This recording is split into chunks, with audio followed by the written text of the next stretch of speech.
Welcome back. Right now we have the lovely and talented Ashley Rose Solomon, and we're going to get into a little bit of personal questions and a little bit of general questions so the audience will get to know who she is a little bit more. Let's keep it real. We're about to dig deep. We're about to really dig deep because I am very intrigued. You know, like with the poem on the other side of Ruggles, it describes segregation in Boston. Do you feel as Boston's segregated as a whole, or just the Roxbury area, just our inner city?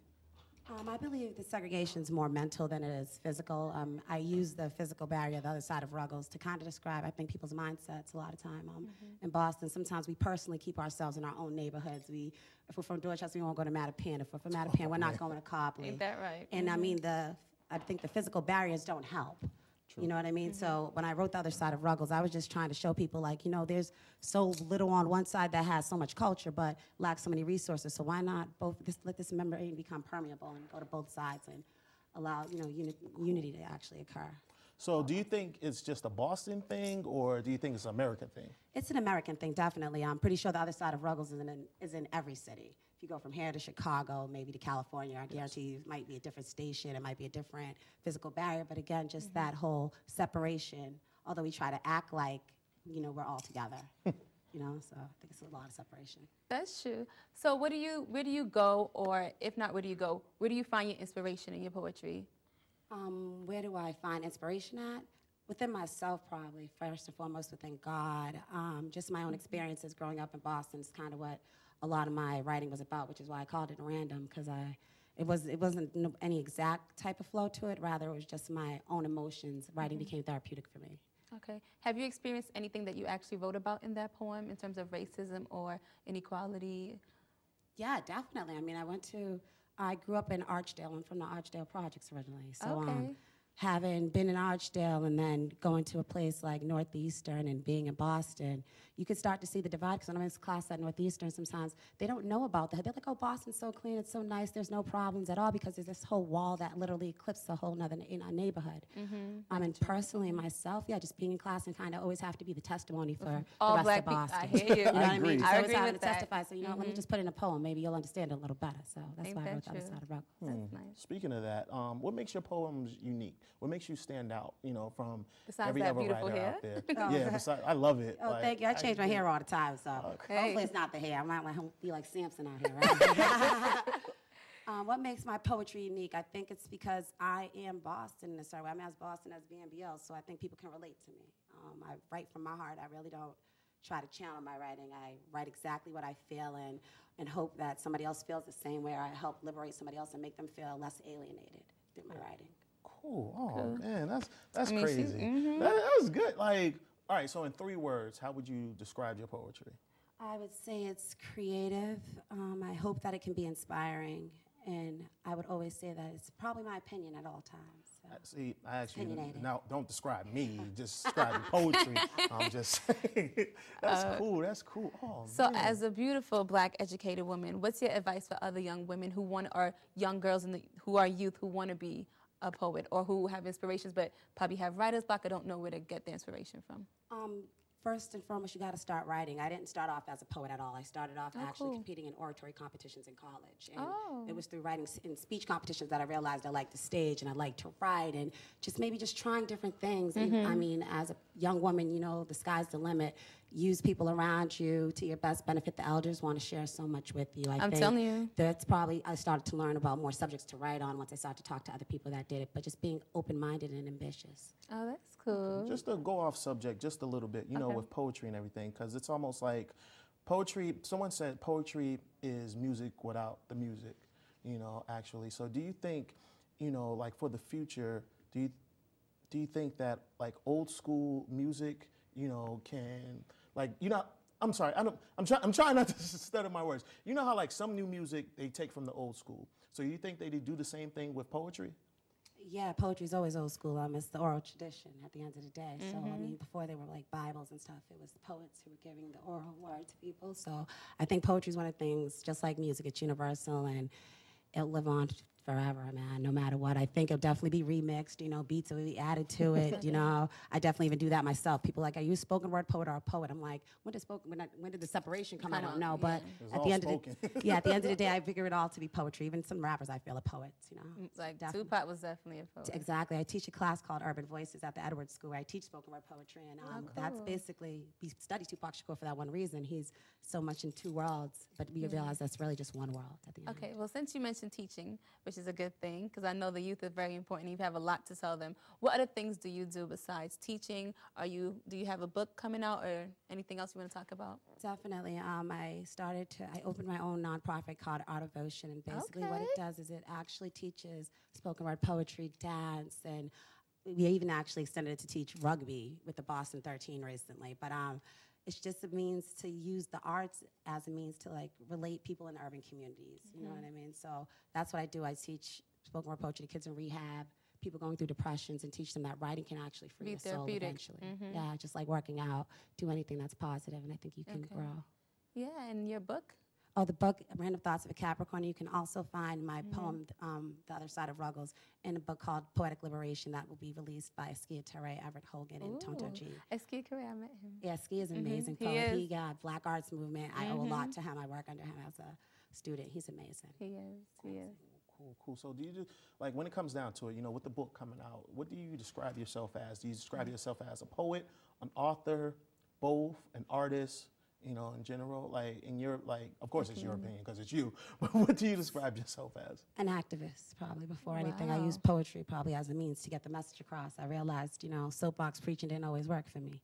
You know, you get labeled. I played basketball for a while, was a little too aggressive for that. So I realized that, you know, when you have passion through poetry, people take it a lot easier that way. So that's kind of how which is true. Like, I'm digging it like a grave. Like, I'm digging it like a grave. I know that's poetic. That's poetic. He thinks Jones. Oh my. I'm just saying. You know, our topic earlier was about emotional cheating, and physical cheating is a little bit. What's your poet? Let us have it. Let us know what you feel. What is the difference? You know, because we've been battling. We've been trying. Cheating's cheating, but I guess it's not cheating until you get caught. So if you get caught, whether it's emotional or physical, I think you're just going to have to own up to it. I know that's right. I think both forms hurt just as equally. I mean, we might argue and go back and forth on it. So, like you said earlier, it's just cheating altogether, man. It's going to hurt somebody no matter what. Oh, that's... Told you. But women, if we give up our hearts, we give up our parts, and that's why we should. To that. Yes, that's why I do believe in an emotional stance with women. So. Okay, I like that. And what's your advice for young girls who might be caught between a rock and a hard place? They emotionally attached to somebody, but they're not happy and they don't know how to leave.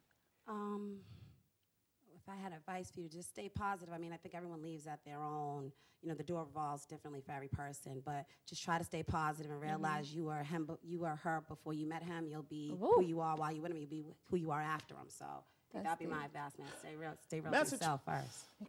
So where can people find... That's what it is. I like that message. Where can people find your stuff or get in contact with you? Do you have a Facebook? I'm on Facebook, Ashley Rose Solomon. It's probably just Ashley Rose actually on Facebook. You can Twitter me at Ashley Rose the Poet. I'm on WordPress. You can hit me up at Ashley Rose. And yeah, definitely email me, AshleyRoseSolomon@gmail.com or artivation@gmail.com. So we have a little more time, you know, to kick it with you. We're kicking it on the black couch here on Shine. The black couch. You know, like you like it? Talent. There's a lot of talent. There's a lot of talent here in Boston. You know, there's more poets like Ashley Rose. So, like, if you had to compare yourself to any other poet out there, or any other poet that has that I don't want to use the word famous because I feel like I'm famous. All up in the head, y'all. Okay. There we go again. It's like, don't you see? We got to guess. We gotta be on the same page. Yes, I am. Okay, Loving cool. It all. So, if you had to compare yourself to any other author or poet out there, like who would it be? If I had to compare myself, and you have to. And I have to compare myself. Could it be who inspired me? But yes, you can say that. Regards to inspiration, I think would probably be better. Definitely Erykah Badu, Lauryn Hill. You saw her last night? Yeah, we seen Erykah Badu last night, and she rocked. Her and Chanel rocked. Tupac Shakur, definitely. In regards to a poet, my personal favorite poet would be Sonia Sanchez. Yeah, those are people I hope I can one day be like. Nowhere, they're inspiring, and I don't think I can be compared to them by any means. They're amazing. Well, since you said you hope to be like, where do you see yourself in 5 years, or in the future? No 5 time. years, I hope to just be going around spreading the artistic message, man, on stage and influencing other people to do the same thing, and probably putting Boston on the map in a positive way, representing for Boston. I We're doing know. it through the sports. We got to do it through the arts. I know, got to come out Continue there. with the good energy. Yeah, that's cool. Well, with the NBA finals here and everything, and even though we are supporting Boston artists, like I'm not gonna lie, I'm not a hometown fan. So who are you rooting for? Oh, did someone let you in on a secret? Did someone let you what in on is a the secret? Girl, we got secret? Let me know. connections. Oh, Y'all my got goodness. secrets in here. We got so connections. Unfortunately, guys, I'm gonna have to admit this. I don't hate the Celtics, honestly. I would just love the Lakers. That was a bad. I think hate. that's PR right there. That's You PR. might have to, you guys might have to. She's answer being Joe. honest. We're not gonna edit that out. My brother brainwashed me. He's like 10 years older than me. He was like, Ash, you're gonna like. She's the Lakers being since you were honest. young." She's But I don't hate the Celtics. And they're I think awesome. that's a good answer. We can't ask anything more. Well, guess what? Again, let's thank Ashley Rose for coming and hit the stage with her fabulous poetry. Thank you, honey. You're a beautiful great person. time. You Like, guys it's are amazing. Sean. Like, It's awesome. oh my goodness, Boston really has talent, man, and like it's just so amazing, that you came on here, you rocked the stage. Definitely want to invite you back, in the near future. Right now, what we're gonna do is we're gonna cut to, another public service announcement, and we'll be right back on Shine. Stay tuned, Boston.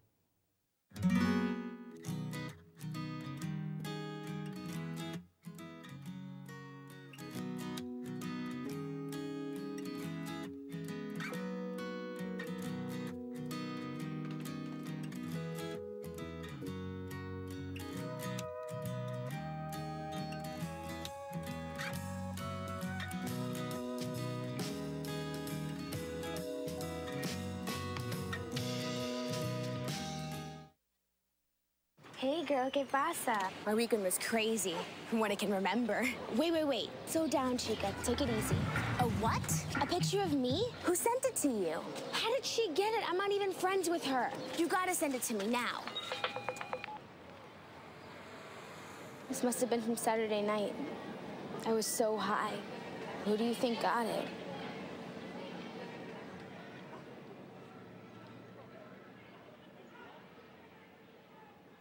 Welcome back, Boston, right to Shine. We brought our co-host, Lili D here, just to wrap up, our conversation about what's worse, emotional cheating or physical cheating. When it comes down to it, we've already said that cheating's cheating. It's not worth it. If you're not happy, then you should just leave. Like, there's no point of bringing, that person down. There's actually 3 parties that are involved, and you ladies can, step in, whenever you want, the person who's doing it, the person who they're with, and the person who's outside the box. Like, so Lili, like, in your opinion, emotional, physical cheating, what's worse? Okay, I'm going to agree with all the ladies so far and say cheating is cheating. It's bad either way. But I would have to say that I would rather someone physically and only physically cheat on me than just an emotional cheat. I would rather, I don't mean to be so graphic, I would rather... I don't know. I don't want to even get into it. I would just We need more fellas on the show. Oh my goodness. I would just rather not to be cheated on at all. And if I had to pick, I would rather it not to be that the person I love someone else with all of their heart. Isn't that a good? Rather it not to be emotional. Oh my goodness. Like, it's crazy. Like, our show. I think that was a good point, and I think we ended it well with that one point. Yes. Again, we had a great show. Welcome to the Shine stage, and on that note, we're going. So you can hit us up at www.twitter/shine.com. We'd like to thank our production crew, because without them, like, this show would not be possible. We'd like to thank our director. We'd like to thank our producer, Tiffany Starr, for Front Mirror Productions. But it was a great show. Our guests, Wendy Lola Sanchez and Ashley Rose Solomon, for coming on. all the people that you don't see. We thank them too. And most importantly, you, our viewer. Yes. So keep your heart right and keep yourself safe. We'll see you next time. Bye, Boston. Peace. Stand up, America, go and take a bow. Tiffany Starr's about to bring you the hottest crowd. Tighten your game, cause Boston talent's about to make it rain. Rising stars, are you ready? Get into position. It's about time impeccable talent receive recognition. Are you aware? Better said, be aware. Musicians, grab your instruments. Rappers, pull out your paper and pen. Chefs, start slicing and dicing. Writers, install some knowledge. Poets, speak loud and clear. Singers and dancers, are you ready to tango?